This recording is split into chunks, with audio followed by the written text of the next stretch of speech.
सिखों से भी पहले इस देश के मुसलमानों से सीख लेनी चाहिए, सिखों से सीख लेनी चाहिए, जो इस देश के अंदर हजारों लोगों का जो साथ और सहयोग हमेशा देते रहे हैं। और मुसलमान भाई भी हमारे, चाहे देश की आज़ादी हो और चाहे आज वर्तमान की परिस्थितियाँ, कंधे से कंधा मिला के आपने नेपाल का जिक्र किया, जैसे आपने कहा कि हमें कोई हिंदू वहाँ पर MP या सांसद मंत्री नहीं चाहिए। कुछ लोग ये भी कह रहे हैं कि वहाँ पर ब्राह्मणों का दबदबा था। नहीं, बिल्कुल इसमें तो कोई दो राय नहीं है। हमने तो बल्कि इतना स्टडी किया भी नहीं था। ये घटना होगी तो बहुत सारी चीजें क्लियर हुई हैं। हम तो ये सोच रहे थे आज प्रधानमंत्री ब्राह्मण है, बिल्कुल बिल्कुल, मतलब है ये देख लो ना, 14-15 साल के अंदर 13 प्रधानमंत्री बदल जाना कमाल की बात है। आपने ऐसी क्या स्ट्रेटजी बना रखी थी?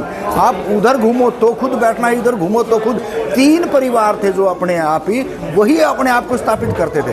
तो इस देश के अंदर जो तानाशाही गुंडागर्दी थी, ये जवान साथियों को भी ये कहना चाहेंगे, अगर आपके हक अधिकारों पे अगर हमला होता है तो आप संगठित जरूर रहें, क्योंकि इस तरीके की जो घटनाएं होती हैं वो मजदूरों पे, किसानों पे, दलितों पे, अति पिछड़ों पे, इन्हीं पे ही होती हैं। तो जब तक आप इकट्ठे नहीं होंगे, मजबूत नहीं रहेंगे, तो इस तरह के तानाशाह जो ना ऐसे जुल्म करते हैं। तो आप सही मानते हैं नेपाल में जो हुआ? देखिए, नेपाल में जो हुआ है वो जो तोड़फोड़ करी है, आगजनी करी है, उसका कोई समर्थन नहीं करेगा।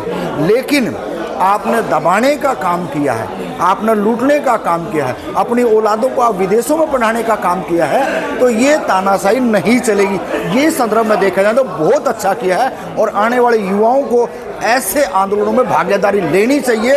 और नेता जो है, जो लुटेरे हैं, और मैं तो लुटेरों के साथ में एक और कहूँ, अय्यास कहने में भी कोई शर्म और हिचकिचाहट नहीं होनी चाहिए। ये इस तरीके के बेशरम और बेहया लोग हैं जो अपनी औलादों को विदेशों में इंग्लिश और अच्छे उसमें पढ़ाते हैं। और हमारे जैसे जो मजदूर हैं, जो और वंचित तबके के हैं, जो भूमि लैंड लोग हैं, उनका जो आप शोषण करते हो, तो ये बहुत अच्छा हुआ है और होना भी चाहिए। और यहाँ भी अगर ऐसे गुंडागर्दी करेंगे तो देश का युवा चैन से नहीं बैठेगा। भारत है, नेपाल थोड़ा है, यहाँ का संविधान। देखिए, ऐसा मत करिए, ऐसा मत करिए। हमेशा देशों के अंदर क्रांति हुई है। जहाँ जहाँ जो देश भूखमरी की कगार पे आया है, जहाँ परेशान हुए हैं, 10-10 हज़ार लोग निकल जाए। बुरा हाल हुआ है, देखिए वहाँ पर गोदी मीडिया का तो अच्छा इलाज हुआ है और होना चाहिए बहुत जल्दी। गोदी मीडिया ने इस देश के अंदर सबसे ज़्यादा अगर नुकसान किया है अपने लालच में, वो देश की जनता का नुकसान हुआ है। जनता बर्दाश्त नहीं करेगी। ये तो यूट्यूब के साथी हैं, जो छोटे छोटे अखबार लिखने वाले हैं, उनके माध्यम से देश की जनता में बातें जा रही है। और उसका बैक टू सोसाइटी क्रांति जो आ रही है। जो लोग इस देश के अंदर नफरत घोलने का काम कर रहे थे, वो लगातार, चाहे किसान आंदोलन की बात हो, चाहे दलितों के आंदोलनों की बात हो, कुछ संघी इस देश के अंदर BJP RSS के जो लोग थे, वो हमेशा अपने एक ही कंटेंट को लेकर घूमते थे। सनातनी, हिंदू, तरह तरह की उन्होंने बात करके लोगों को कावड़ की तरफ लेके जाना, लोगों को कहीं और दिशा में भटकाना, मुसलमानों के प्रति नफरत, दलितों के प्रति नफरत। लेकिन आज इस देश के अंदर एक बिल्कुल सीधा सा ये पता लग चुका है कि इस देश का सच्चा हितैषी कौन है। जो इंडिया गेट को जो धुलमिल कर दिया था, इंडिया गेट की यादें हम भूल गए थे। इंडिया गेट पे लोग गेट है ही नहीं, चोरी करके कंटेंट बनाने लग गए थे। वहाँ पर आज हमने वो चीज़ें बिल्कुल की बिल्कुल दर्श नज़र आ रही हैं। और लोगों को भी इस बात का पता है कि जो भाईचारा मुसलमानों के बीच में है और इस देश के कथाकथित जो लोग नफरत फैला रहे थे, उनको आज एहसास हो गया है हमारा जो भाईचारा है वो हमेशा हर समय पे इकट्ठा रहा है। चाहे वो किसी आंदोलन की बात हो, चाहे हमारे हक अधिकारों की बात हो, चाहे हम कहीं किसी भी युद्ध की अगर हम बात करें, तो युद्ध के अंदर भी सबसे ज़्यादा अगर आहुति दी है तो इस देश के मुसलमानों ने दी है। तभी मैं इंडिया गेट की बात कर रहा था कि इस देश के जो कथाकथित, अब वो आके एक बार देखें तो क्या हाल। जो हजारों ट्रक जो राशन भेजा है मुसलमानों ने, क्या दूसरे लोग नहीं भेज पाते इसको? नहीं, उनकी मंशा नहीं है ना ऐसी, उनका ऐसा थॉट है ही नहीं। उन्होंने तो हमेशा ना एक लूटने का काम किया है। जिस तरीके से वो धर्म के नाम पे, कावड़ के नाम पे, जगरातों के नाम पे, और आजकल तो कई जो ना बाबा इस BJP सरकार ने पैदा कर दिए, जो अलग अलग तरीके की जो कथाएं करते हैं। कोई पर्स में जेब में कलर का बात करते हैं, कोई जो ना कोई समोसा की बात करते हैं, कोई पहले घटना होने से पहले ही घटना के बारे में जानकारी देने की भी बात करते हैं। ऐसे जो लोग ये कहते थे कि मुसलमान पाकिस्तानी आतंकवादी हैं, क्या अब उनको शर्म आएगी? नहीं, शर्म उनके है ही नहीं, कहाँ से आएगी उनको? बेहया लोग हैं।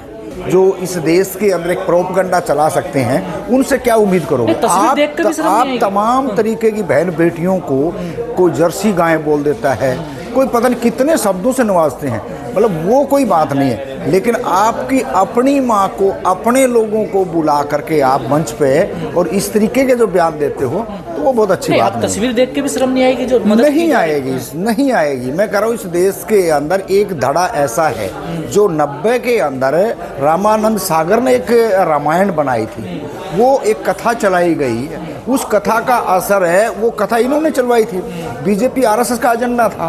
भाई इनको अगर इस बात की शर्म और लज्जा होती तो बीपी सिंह की सरकार नहीं गिरती। बीपी सिंह की सरकार में भी हमारे साथ यही हुआ था कि दलितों को, पिछड़ों को, वंचितों को, शोषितों को उनका हक मिले, लेकिन इन्होंने मंडल और कमंडल की राजनीति को अधूरा कर दिया।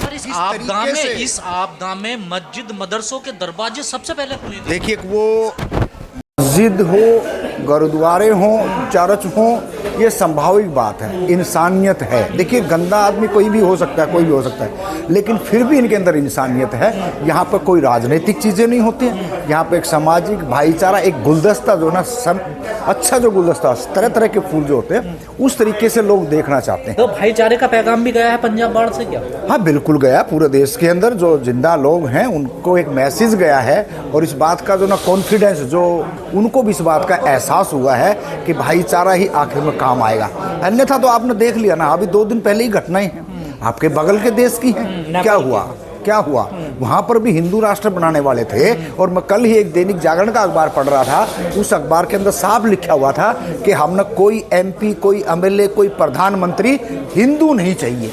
तो मैं नहीं कह रहा हूँ, ये दैनिक जागरण अखबार कह रहा है, क्योंकि जब भैया देश के बड़े अखबार हैं, आपके आका हैं, वो लिख रहे हैं, तो आप कहाँ जाओगे? तो सरासरी है इस देश के अंदर ये सारी की सारी ऐसी जो चीज़ें हो रही हैं, ये शर्मनाक है। हिंदुओं को, जो अपने आप को कथाकथित हिंदू कह रहे हैं, उनको ये जो पंजाब की जो घटना हुई है, जो त्रास आई है, बाढ़ आई है, इससे सीख लें और अपने बच्चों को जो हिंदू मुस्लिम की जो गाथाएं, कथाओं और जो सुबह की शाखाओं में जा रहे हैं, उसमें जाना बंद करें। कहीं ना कहीं हमारे जो महापुरुषों का इतिहास है उसको पढ़ें, और पढ़ाई से होगा, लाठी से कुछ नहीं होना। अगर आप सुबह अपने औलाद को, अपने बच्चों को शाखाओं में अगर भेज के ये साबित करना चाहते हो कि इस देश के अंदर बहुत बड़ी क्रांति ला देंगे, तो क्रांति नहीं ला सकते। चंद मुट्ठी भर लोग इस देश के अंदर कुछ नहीं कर सकते। जिस तरीके से जन सैलाब उठेगा, जितना हमारे को दबाया गया है, जितने हमारे शिक्षा के ऊपर हमले किए हैं, जितने हमारे अधिकार छीने गए हैं, और मैं तो OBC से आता हूँ भाई, मैं तो डंके की चोट पे कहूँ, आज अगर इस देश के अंदर सबसे ज़्यादा अगर नुकसान हो रहा है तो OBC समाज का हो रहा है, अति पिछड़ों का हो रहा है। भाई हर किसी को संविधानिक तरीके से संविधान के अंदर हक मिला हुआ है, शिक्षा का हक मिला हुआ है, नौकरियों का हक मिला हुआ है, विधानसभा, नगर निगम और जिला पार्षद, ब्लॉक समिति, सरपंच, हर जगह मिला हुआ है।